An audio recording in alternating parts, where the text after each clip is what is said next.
friends, it's Jackie from Clump and Stampers, and today I have a fun technique for you called faux metal. If you can see, and we'll kind of turn it so you can see the impression in there, both my little badge here that says Life's a Journey, Enjoy the Ride, and then also the Born to Ride.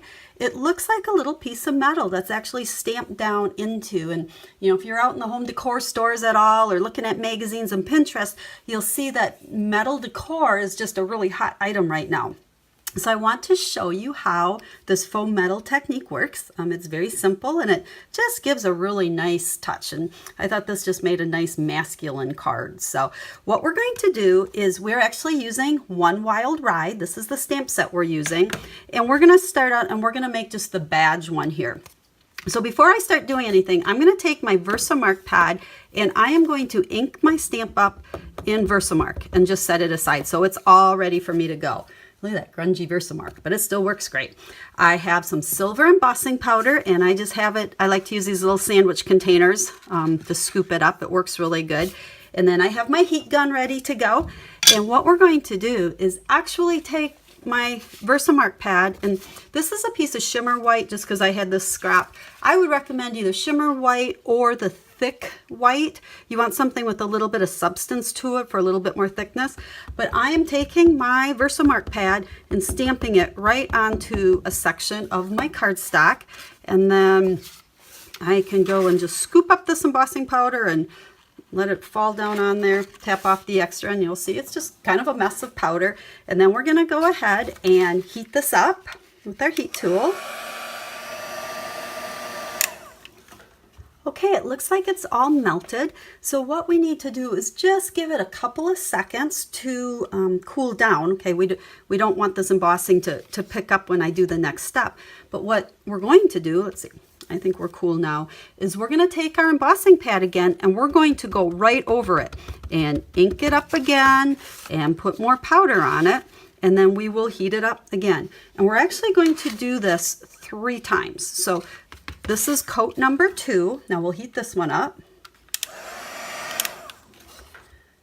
Okay, there was coat number 2. Now, like I said, we're going to do it 3 times. We're going to do it one more time. Now, before I do this, and as we're letting it cool down, again, I want to remind you, you want to make sure that your stamp was inked in Versamark so it doesn't stick in the powder. So I have that all ready to go, because the trick here is going to be, as soon as I'm done heating it, while it's nice and hot, I am going to stamp my stamp right into that embossing powder.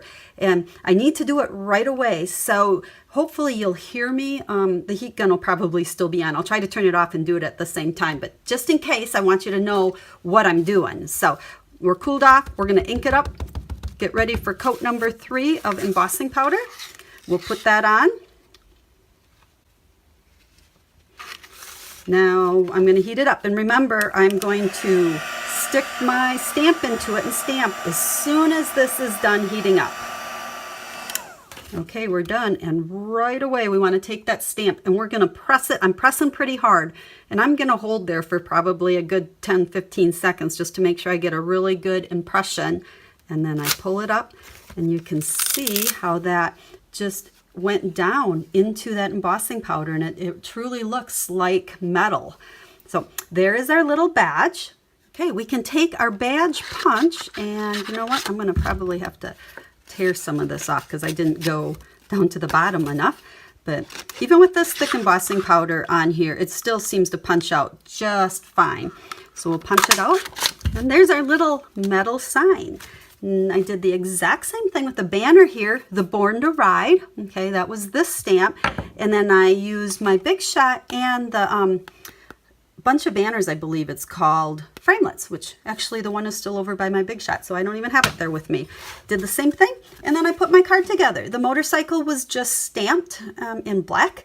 I will have all the measurements and all the products that I use on my blog post, which I'll have a link in the description of the video that'll send you there so you can see everything. I added dimensionals under both of these. You can see how they kind of stick up and add some fun dimension. And then in the inside, I just stamped birthday wishes to leader of the pack and hope today is a wild ride. So it's a great birthday card for the men in your life. But go ahead and give this faux metal technique a try. It's a lot of fun, and just it's some really fun texture. So again, check my the description and it'll lead you to the blog post with all the information. And if you're looking for a Stampin' Up! Demonstrator, I would love to be that person and help you with all of your stamping needs. Otherwise, if you're just looking for more ideas and inspiration, make sure to subscribe to my YouTube channel and also check out my blog. I post new ideas at least 5 times a week on there. So have a Stamp Happy Day.